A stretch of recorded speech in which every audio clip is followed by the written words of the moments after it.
bom dia, doutor José Carlos, tudo bom? Bom dia, Kátia, tudo bem? Como é que você está? Bom dia, Danilo, tudo bem com vocês? Tudo bem, doutor, bom dia. Graças a Deus, tudo bem. Agora, lúpus é uma doença, eu acho que as pessoas pouco conhecem ainda sobre ela, né? É, uma doença, assim, ela é conhecida há muito tempo, mas pelo fato dela de ter uma série de manifestações diferentes e muitas pessoas com diagnóstico de lúpus sofriam, agora menos, mas ainda sofrem, algumas situações de estigma, e como é doença de difícil de diagnóstico, então acaba surgindo muitas dúvidas. E uma das razões das dúvidas, um aspecto que você chamou a atenção, né? A pessoa tem um tipo de manifestação e é lúpus, outro tipo de manifestação e também é. A característica dessa doença é que ela tem um espectro muito grande de manifestações. Então, as pessoas podem ter manifestações leves e chama lúpus, ou uma outra pessoa tem manifestações gravíssimas e também chama lúpus. E daí que surge essa dúvida e algumas vezes algumas confusões. Por isso que eu acho que as pessoas ainda pouco compreendem a doença. Porque quando a gente fala numa doença, vamos dizer, enxaqueca, a gente fala de algumas variações, tipos de enxaqueca, mas o lúpus é uma doença muito abrangente. E que para cada pessoa esse sistema imunológico também pode atingir de uma forma mais severa ou menos severa. Então, para a gente entender, doutor, o que acontece, doutor José Carlos, com o corpo da gente? Quer dizer, o sistema imunológico não reconhece alguns órgãos, é isso? Exatamente isso. O nosso sistema imunológico, ele deve funcionar de forma natural para nos proteger contra as agressões externas, infecções, por exemplo. E o sistema imunológico, por uma razão desconhecida, quando ele agride o próprio organismo, isso é uma característica de doença autoimune. E no lúpus ocorre exatamente isso. O sistema imunológico, por uma razão de uma desregulação, que nós não conseguimos compreender totalmente quando começa e por que começa, esse sistema imunológico começa a afetar o próprio organismo. E no lúpus, diferente de algumas outras doenças autoimunes, que elas podem afetar um único órgão, no lúpus a ocorrência das manifestações pode ocorrer em quaisquer órgãos, ou vários simultâneos, ou poucos órgãos. A título de comparação, para isso ficar um pouco mais claro, tem pessoas que têm hipotiroidismo autoimune. Esta é uma doença autoimune, mas ela tem anticorpos só contra a tiroide. No lúpus, esse aspecto é diferente, porque esses anticorpos eles podem se dirigir contra todas as células do organismo. Agora, pensando nisso, enquanto o senhor falava, eu imaginava o seguinte: a gente tem tantas doenças autoimunes. Quando a gente fala doença autoimune, é o sistema imunológico atacando, mas como saber então se é um lúpus, se é uma púrpura, se é uma outra doença diferente? Porque não é simples, é muito complexo, já que você tem o lúpus que atinge vários órgãos, desde de erupções e manchas na pele, até comprometimento muitas vezes severos de órgãos importantes como o fígado, né, e rim. Exatamente, essa é uma questão e é uma das dificuldades que tem, porque ele não vem de uma forma clara e típica, né? Ele não é como você deu o exemplo, enxaqueca. Enxaqueca tem algumas características que ficam fáceis de reconhecer. Então, para o reconhecimento de lúpus, existem alguns sinais que chamam a atenção, que eles são os sinais e sintomas que são mais frequentes.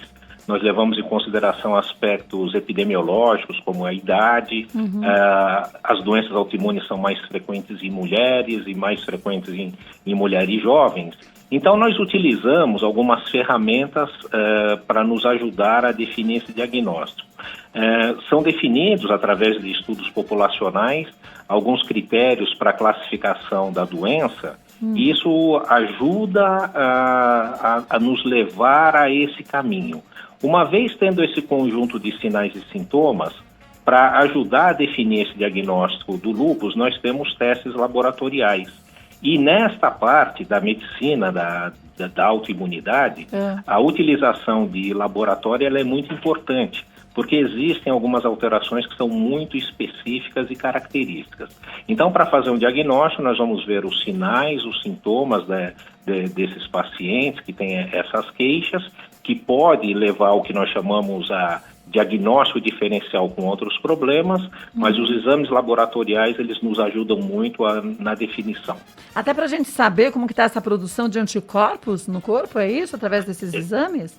Exatamente. E os testes laboratoriais, eles podem detectar a presença dos chamados autoanticorpos, e esses autoanticorpos, eles têm aqueles que são gerais, né? São exames de triagem, e nós podemos solicitar e temos facilidade para fazer na maioria dos laboratórios os autoanticorpos específicos que ajudam a definir esse diagnóstico.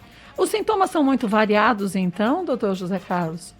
Eles são muito variados, sim, né? Mas existem alguns sintomas que eles são mais marcantes e característicos, e esses sintomas a gente observa pela frequência com que ocorre na população.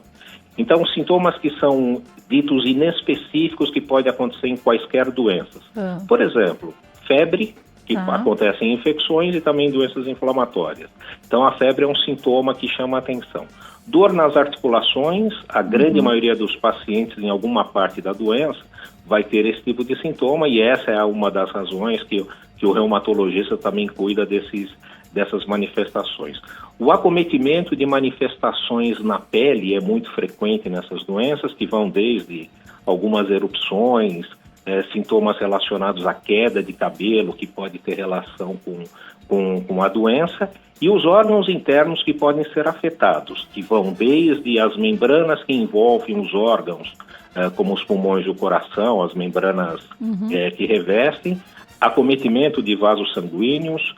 No lúpus é muito comum nós observarmos um acometimento renal, que a pessoa pode não ter sintoma obrigatoriamente, mas que nós detectamos no exame de urina ou no exame laboratorial, em função desse processo inflamatório da autoimunidade que leva à inflamação nos rins, os vasos sanguíneos, o cérebro, o coração, enfim, dependendo da manifestação, naquele aspecto que nós falamos agora há pouco. O espectro de acometimento é muito grande. Existem alguns marcadores que podem ajudar a definir no início da doença qual tipo de caminho que vai acontecer. Nós podemos ter uma ideia de como será a doença a partir da instalação, de como começam os sintomas, e os exames laboratoriais, os marcadores que a pessoa tem naquele instante. Então, mas o senhor disse há pouco que é uma doença que comete mais mulheres e muito jovens. E eu fiquei aqui pensando, imaginando o seguinte: mulheres e muito jovens, mas por quê? Quer dizer, é algo relacionado à parte hormonal dessas mulheres ou não? Sim, sem dúvida. Todas as doenças autoimunes, Kátia, elas são mais frequentes em mulheres que em homens. E, embora elas sejam doenças de causa desconhecida, mas se sabe há muitas décadas que o hormônio feminino, ele predispõe ao risco de autoimunidade. E o hormônio masculino, ao contrário, ele leva à imunossupressão, ele leva a outro tipo de manifestação, que é exatamente diferente, é o inverso. Então, nós vamos ver as doenças autoimunes que afetam a tireoide, a anemia hemolítica, que você lembrou agora há pouco, a artrite reumatoide, o lúpus que nós estamos conversando, a esclerose múltipla, enfim, são dezenas de doenças. Elas são mais frequentes nas mulheres, e a razão é exatamente o que você falou, o hormônio. Tanto que essas doenças, antes do período de ação hormonal, né? A ação hormonal começa a partir da primeira menstruação e vai até a última, que chama menopausa. É neste período que as doenças autoimunes elas são mais frequentes nas mulheres. Nos outros períodos, na infância e na pós-menopausa, a frequência de doenças autoimunes ela passa a ser semelhante em distribuição por sexo. Agora, fiquei aqui imaginando no seguinte: então, se a questão hormonal é o que também pode levar essa mulher a ter o lúpus, imagine a mulher que já é jovem e toma já há muito tempo contraceptivos orais. Então, parece que então pode se piorar ainda mais, né? Assim, na teoria isso é verdadeiro, mas isso foi estudado especificamente, e é uma situação extremamente importante. Alguns anos atrás, nós contraindicávamos o uso de anticoncepcional oral que tem o hormônio, mas foi observado com o avanço tecnológico, do conhecimento de que doses pequenininhas de anticoncepcional, de hormônio, eles têm eficácia anticoncepcional e na maioria das mulheres que têm doença autoimune, essa dose pequenininha, ela acaba não atrapalhando. Tá. Existem, eu quero colocar um parênteses, que casos específicos, quando o hormônio ele leva ao risco também de trombose, Sim. nessas pessoas aí nós contraindicamos totalmente. Mas esse aspecto da contracepção, é lógico, essa decisão, nós estamos falando, você está falando para um grande público, não é... Você pode fazer toda a prescrição... Não é generalizado, né? Não claro. Generalizado, mas existe essa segurança, né, que as pílulas anticoncepcionais, os contraceptivos orais, que é esse o termo, né, utilizado em baixa dosagem, na maioria das pacientes ele é seguro. Agora, se a mulher já diagnosticada com lúpus, mesmo fazendo tratamento, engravida, ela Sim. pode ter uma piora desse quadro ou não? Perfeito. Essa questão ela é muito importante e tem a ver com a pergunta anterior. Sim, porque no momento da gravidez existe um aumento da produção dos hormônios, inclusive o hormônio feminino. Então, existe uma tendência de que se a paciente que tem esse diagnóstico, ela engravida, o esperado é que ela pode piorar da doença. Se ela engravidar estando com a doença em atividade, a tendência é que essa gravidez ela não vai ser muito boa para a doença. Mas nós já temos definida uma situação de estudos que foram populacionais e nós podemos observar se uma mulher que ela está pelo menos 6 meses com a doença fora de atividade, ou não tendo necessidade de estar usando medicamentos imunossupressores, ela está com a doença bem controlada durante um período de 6 meses, depois desses 6 meses, ela tem e se ela engravidar, a chance dela ter uma gravidez igual à das mulheres que não têm lúpus é equivalente. Agora, eu conheço algumas mulheres que têm lúpus. Sim. E, sinceramente, 2 que têm lúpus de uma forma muito forte. A Simone, certo. Que é uma telespectadora que me acompanha há muitos anos, mora no Japão. E a Lucrécia, que é uma cabeleireira que eu conheço há muito tempo, também tem lúpus. As 2 numa intensidade grande, a Lucrécia ainda menos do que a Simone.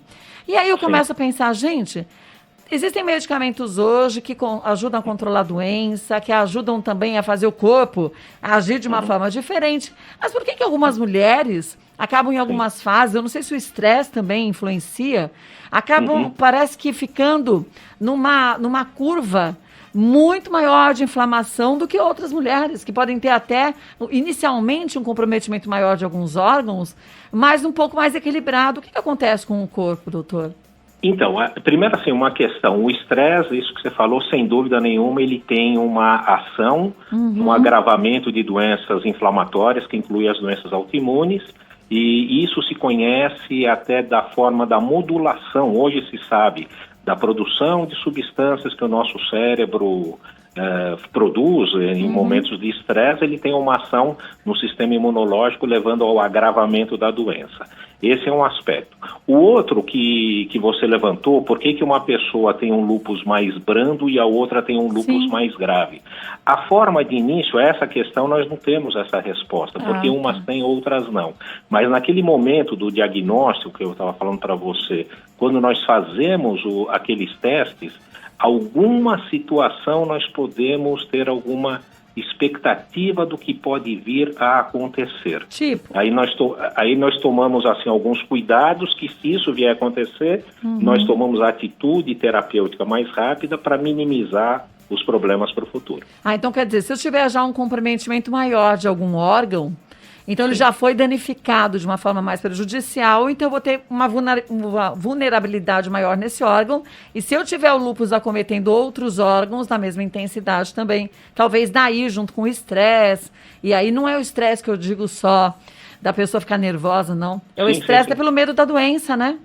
Exatamente, toda essa situação ela acaba sendo envolvida dessa forma. Mas um aspecto que eu queria te dizer é assim, eu faço eu tenho uma suspeita, eu faço o exame e eu pedi um exame que pode ser marcador de um tipo de manifestação que a pessoa não está tendo, mas que ela pode vir a ter. Aí a vigilância para isso que a gente faz a gente vai observar. Mas um aspecto que você levantou, as pessoas que começam com manifestações, abrem o quadro com manifestações mais sérias, a evolução também acaba sendo mais conturbada, vamos dizer assim. Mas todas elas tratáveis, viu, Kátia? Não é... Sim, sim. Toda a gente tem acesso a tratamentos. E cada vez mais, né? A gente vê a tecnologia na medicina e nos medicamentos mais ainda, e todos os dias com grandes novidades. Existem associações de medicamentos também que podem funcionar mais numa pessoa do que em outra? Exatamente. Raramente no lúpus, raramente não, virtualmente nenhum paciente, nenhuma paciente que tem diagnóstico de lúpus toma uma única medicação. Então, essa associação de medicamentos que você chamou a atenção, ela é importante. Então, a grande maioria dos pacientes que têm diagnóstico de lúpus usam a hidroxicloroquina, por exemplo. Para a Covid não faz nada, mas para o lúpus é fundamental. Mas só uma parte, quando saiu, começou a história do Covid, e todo mundo, nossa, esse é um medicamento que vai salvar a humanidade. As pessoas correram para as farmácias, acabaram com os estoques das farmácias, e quem tinha lúpus não tinha remédio para tomar, né, doutor? Exatamente, tivemos muitos problemas com isso nos meses logo depois do início da pandemia.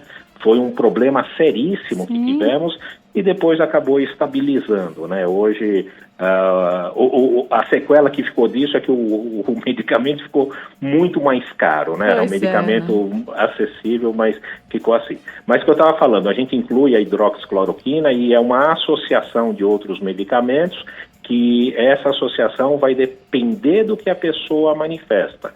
Se ela tiver manifestação leve, eu vou usar doses baixas de alguns medicamentos e controlar aqueles sintomas. Se ela apresentar manifestações graves, nós incluímos outros grupos de medicamentos que incluem medicamentos imunossupressores. Para o lúpus, a hereditariedade também ele é importante ou não? Então, não tem, o que nós temos de definição de hereditariedade não é a doença, mas a transmissão do risco de doença autoimune. Isso sim. Para todas as doenças, então, né? Para todas as doenças. Então, assim, a pessoa que tem uma doença autoimune tem chance de transmitir o risco de desenvolver uma doença autoimune, não obrigatoriamente a mesma. Então, a pessoa tem, assim, a mãe tem artrite reumatoide, ela tem lúpus, a irmã tem hipotiroidismo, a outra tem vitiligo. Isso são doenças autoimunes, é esse risco, mas na mesma doença não tem essa marca. Pelo menos por enquanto nós não temos essa informação. Já que a gente tem um sistema imunológico assim, quando se tem uma doença autoimune, tão sensível, não sei se sensível seria a palavra certa, mas eu que não sou médica, parece que é algo de pequena diferença que acontece no corpo, o corpo combate.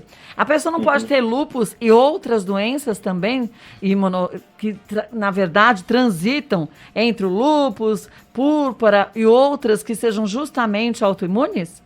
Sim, exatamente em função, assim, a causa é desconhecida. Existe o risco que é geneticamente determinado. Então, não é incomum, né? A sua pergunta ela é bem interessante e importante, porque não é incomum a pessoa ter mais do que uma doença autoimune. Ela tem lúpus e hipotiroidismo autoimune, ou tem lúpus associado a alguma outra doença autoimune na esfera reumatológica, ou não, né? Você falou algumas vezes sobre púrpura. Sim. A púrpura pode ser um tipo de manifestação que ocorre no próprio lúpus, né? Uma das manifestações do lúpus é a púrpura quando ela acomete um tipo de célula que tem a ver com a coagulação, que são as plaquetas. Mas a associação de doença autoimune na mesma pessoa não é incomum de ser visto. Mas uma vez que se faz um exame genético, a gente consegue determinar esse traço, vamos dizer, na minha família, que eu saiba, ninguém tem. Mas se eu fizer um mapeamento genético, consigo saber se alguém da minha família, se eu tenho essa característica, então alguém já teve, e eu tentar evitar que uma doença autoimune chegue até mim, não?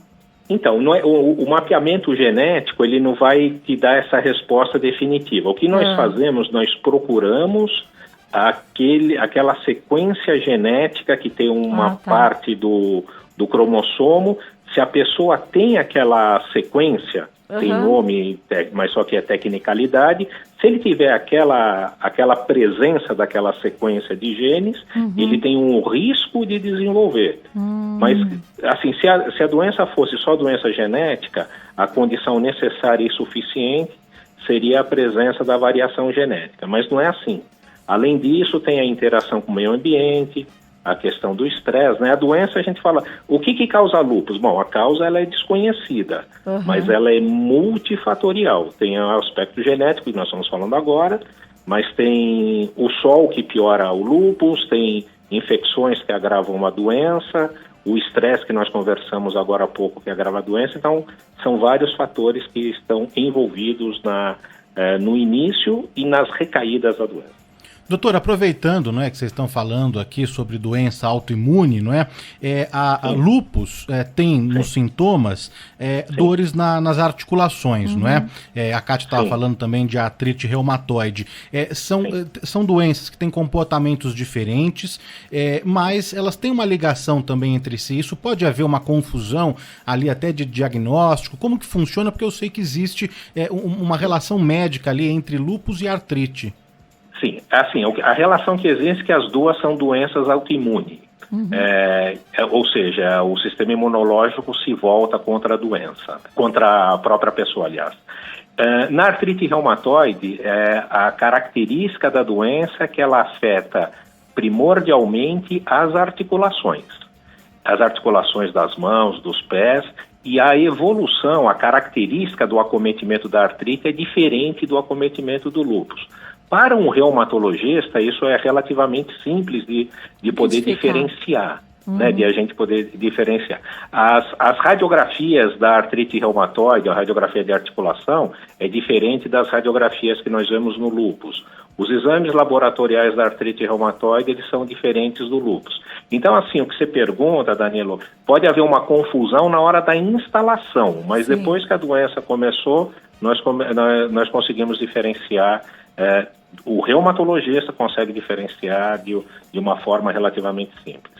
O senhor disse há pouco que o sol também pode influenciar. Sim. Né? Assim como o estresse, eu acho, alguma emoção forte que a pessoa tenha, com o start, como acontece com outras doenças. A gente vê situações assim, e eu fico imaginando também. Eu sou muito imaginativa. As Ótimo, possibilidades, né? Eu era criança chata do porquê. E eu continuo a mulher de 51, por quê? Então já viu. Sim. Que eu fico imaginando, se a gente tem um sistema imunológico que é importante para combater todo e qualquer vírus e problemas que o corpo tenha, tão complexo a gente imaginar que se você pensaria, tá bom, então não posso deixar baixar a imunidade. Mas é justamente a imunidade que vai combater o teu próprio corpo. Então como resolver isso? Então, essa questão, né, do que nós temos, né, de a imunidade ruim ou imunidade fraca, né, esse conceito ele vale assim, se a pessoa tiver com a imunidade reduzida por alguma razão, de tratamento medicamentoso por alguma doença, ela vai ficar suscetível a ter infecção. A pessoa que tem doença autoimune, ela não tem um sistema imunológico fraco, ela tem um sistema imunológico que está com um problema. Mas enquanto ela não está recebendo o tratamento, a outra parte, vamos chamar assim, a parte saudável do sistema imunológico está funcionando. Né? Então, assim, tem a parte que é disfuncional que nós precisamos tratar. E o problema que ocorre no tratamento é que quando eu vou tratar a parte disfuncional do sistema imunológico, as substâncias que eu uso, os medicamentos, ele age na parte saudável. Daí que ela passa a ter um problema da resposta imunológica. Trocando em miúdos, eu trato alguém que tem uma doença autoimune e na hora que eu faço esse tratamento, a pessoa ela fica suscetível a ter infecção. Porque eu inibo a parte doente, mas também eu inibo a parte saudável do sistema imunológico dela. Por isso que é tão complexo, né, Danilo? Sim. Porque você sabe que você tem o lúpus, você fica mais vulnerável a algumas infecções, e aí a gente volta naquele ciclo vicioso, né? Porque aí a infecção prejudica o sistema imunológico, que já prejudica o lúpus, e aí fica naquela situação complexa, né? E esse é uma situação, até aproveitar esse aspecto que você levantou, que nós sempre falamos para os nossos pacientes, e essa é uma informação extremamente importante. Quem tem diagnóstico de uma doença autoimune e está fazendo o tratamento, recebendo medicação, qualquer sinal de alerta de uma infecção tem que ser visto e manuseado de uma forma diferente de quem não toma alguma medicação. Por quê? porque o sistema imunológico, pelo tratamento, ele está sendo comprometido. Vamos exemplificar. Uma pessoa que tem diagnóstico de lúpus, ela está recebendo tratamento, aí ela começa a ter um pouquinho de febre, dói a cabeça, escorre o nariz. Bom, isso aí numa pessoa que não tem nada, que não tem nenhum tipo de problema, ela pode esperar 2, 3 dias, tomar um analgésico, ver para que caminho vai, né?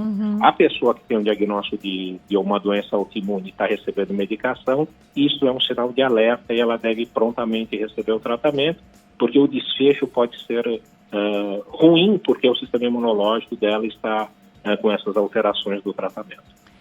A gente está num momento tão complexo de pandemia, né? Pois é. E aí eu fico imaginando, já é muito difícil para quem não tem doença autoimune nem doença alguma. Sim. Já é complexo. Imagina uma pessoa que tem lúpus e muitas vezes está no momento, agora sim, de um estresse muito maior, de um medo muito maior. Como que essa pessoa tem que agir e se medicar de uma forma diferente para conseguir encontrar o equilíbrio, né? Isso é extremamente difícil e nós tivemos muito mais problemas no início da pandemia, não só em lúpus, mas em todas as doenças crônicas como um todo, que as pessoas deixaram de fazer o acompanhamento. Sim, de forma muito compreensível. Nós não sabíamos o que era essa pandemia, ainda temos um monte de dúvidas com relação a esse aspecto. Mas nós encorajamos os nossos pacientes, né? Deixamos sempre uma porta aberta para que ele possa nos procurar através de medidas tecnológicas. A grande maioria das pessoas pode ligar, falar por um celular. Nós tivemos agora, recentemente, a regulamentação do atendimento por telemedicina. Então, nós não podemos perder a oportunidade de deixar a coisa piorar.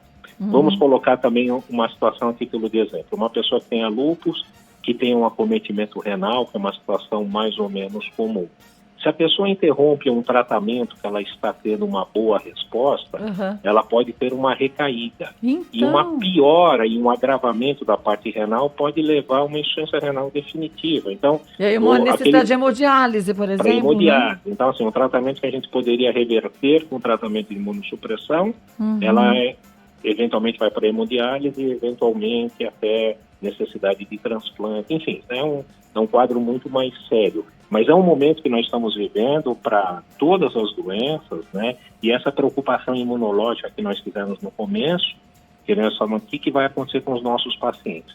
Hoje nós temos clareza, né, do que pode acontecer, da segurança de prescrição de medicamentos, de manutenção de medicamentos. Nós temos protocolos que são aceitos internacionalmente, que nos deixou muito mais seguros. Inclusive, os nossos pacientes também ficam mais seguros com a nossa segurança. Olha, e eu fico imaginando mais uma vez, sabe o que, Danilo e doutor José Carlos? O quanto deve ser difícil. A gente mora numa cidade de São Paulo, que é uma cidade que tem uma facilidade, embora não seja ainda o ideal, de acesso à saúde. Eu fico imaginando pessoas que moram, porque a gente tem um país que, na verdade, é um continente, em outras áreas, e que a dificuldade possa ser muito grande de diagnóstico, de você conseguir dar continuidade ao tratamento, de compreensão, muitas vezes, porque o brasileiro, ele tem um medo de perguntar e de as pessoas acharem que ele é ignorante ou que é burro. E eu falo, gente, não tem ignorância, a gente não estudou medicina. Isso não é um sinal de burrice, isso é um sinal de eu preciso compreender. E quando a gente compreende a doença que a gente tem, né, doutor José Carlos, a gente consegue fazer a nossa parte. E isso ajuda muito no tratamento, né? Isso é fundamental, né? Esse aspecto, a pessoa que ela fala assim, olha, o que eu tenho? Você tem tal coisa. E se eu não traduzir para o paciente, e se ele deixar de perguntar, o desfecho do tratamento vai ser muito ruim. Nós só vamos fazer o que nós acreditamos e naquilo que nós precisamos entender. Por que eu estou tomando esse remédio? Verdade. Se a pessoa não sabe porque ela está tomando, a tendência, se ela não estiver sentindo nada, é não tomar. Mas é uma questão que ela é fundamental, né? A questão de nós podermos transmitir isso, né? E cada vez, na minha profissão, que no passado a gente faz essa autocrítica, né? Daquela coisa de ficar muito distante do paciente.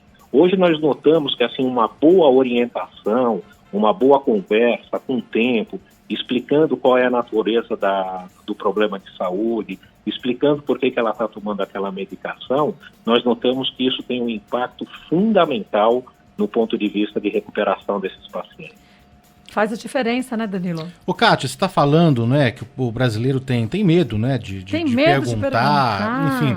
Eu queria saber, dando uma luz aqui pro nosso ouvinte, viu, doutor, saber do avanço, né, da medicina, das tecnologias, do tratamento. Você que é um médico que tem experiência nessa área, não é, doutor?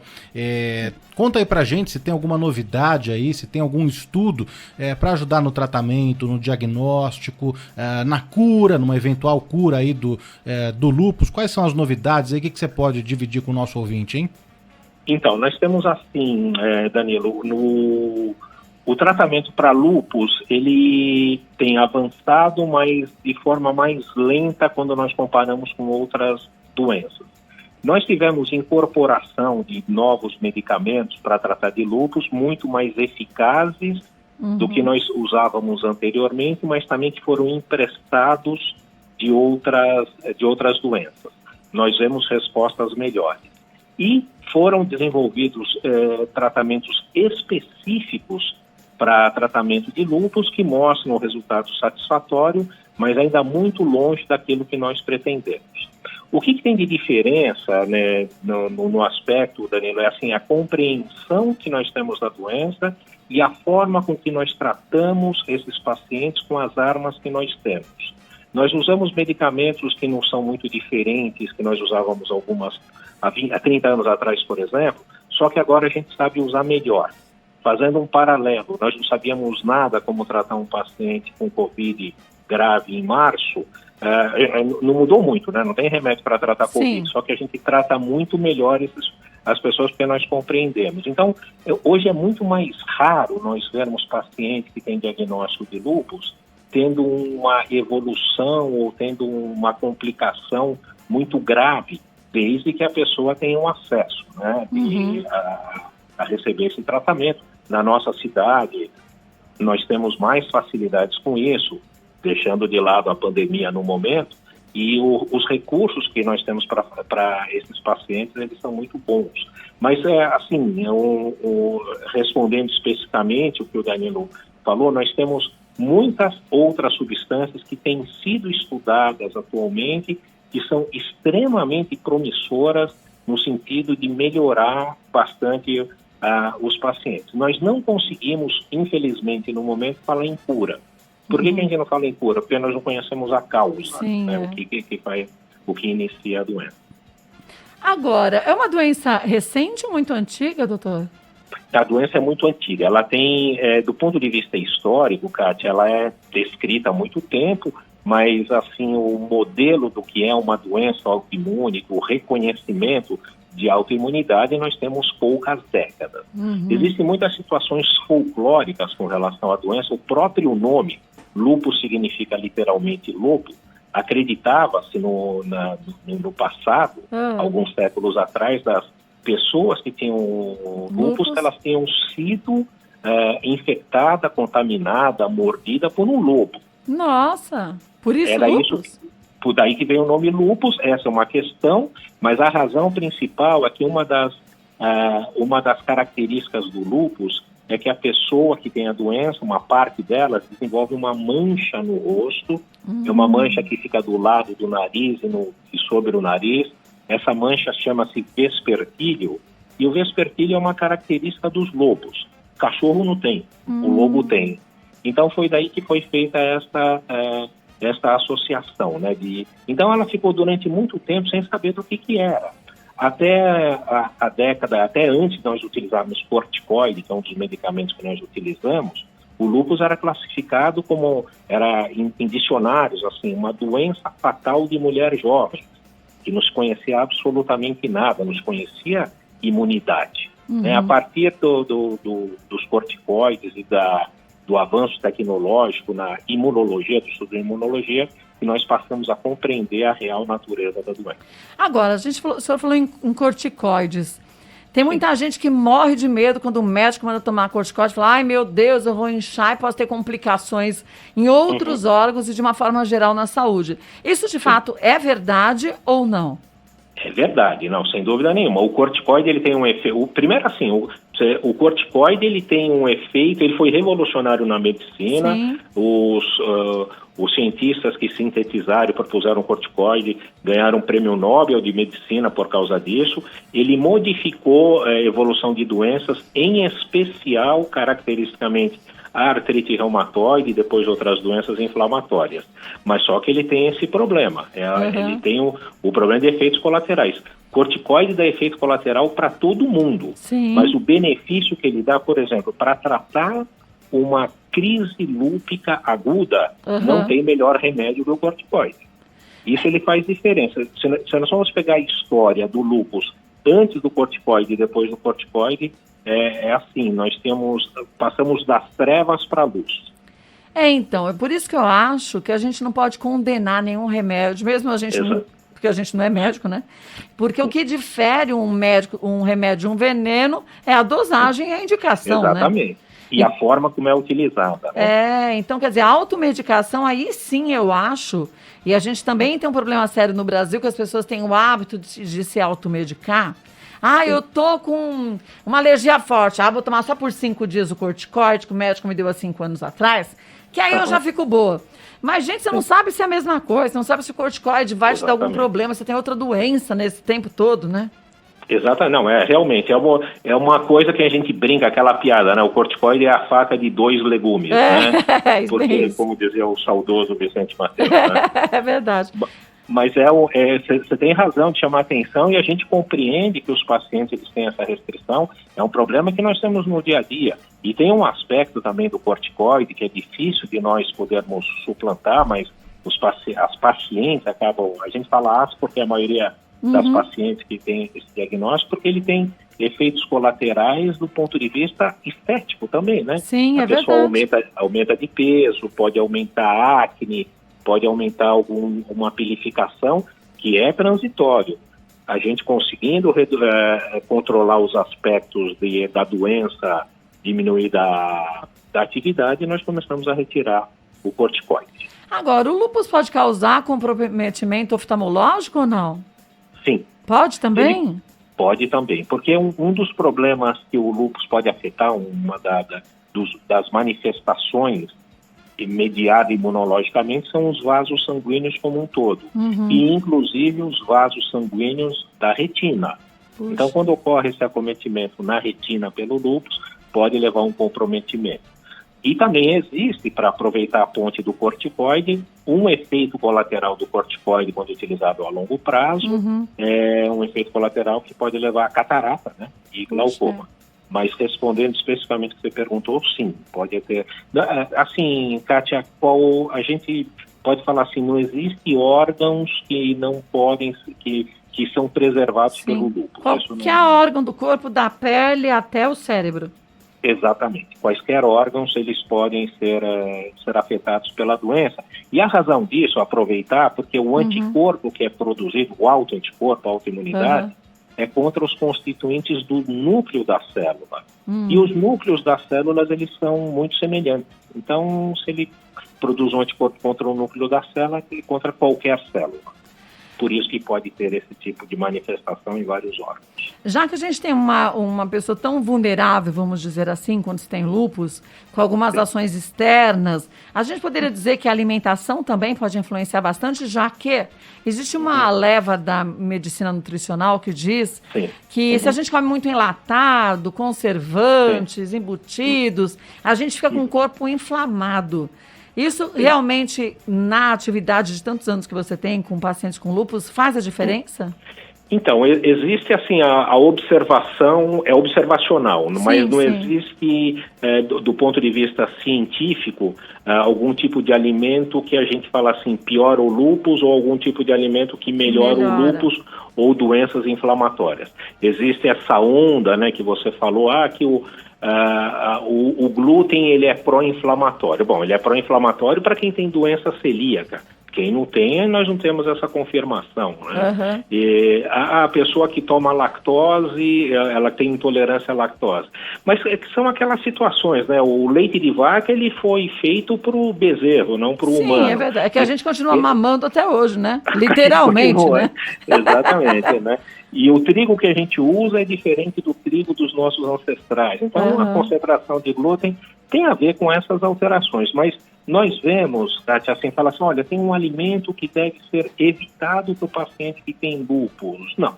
Nós temos que fazer a restrição de sal, se ela tem um problema renal. Sim. Por causa do uso de corticoide, que é um dos efeitos colaterais, é levar ou piorar a diabetes, então tem um controle de carboidratos.